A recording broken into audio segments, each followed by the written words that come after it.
leaving the room, to shrink my voice, to soften my edges, to make myself easier to look at, but harder to truly see.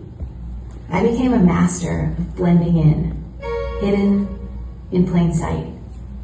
You could look right at me and never notice the stories I swallowed, the space I refused to take, the person I kept tucked away.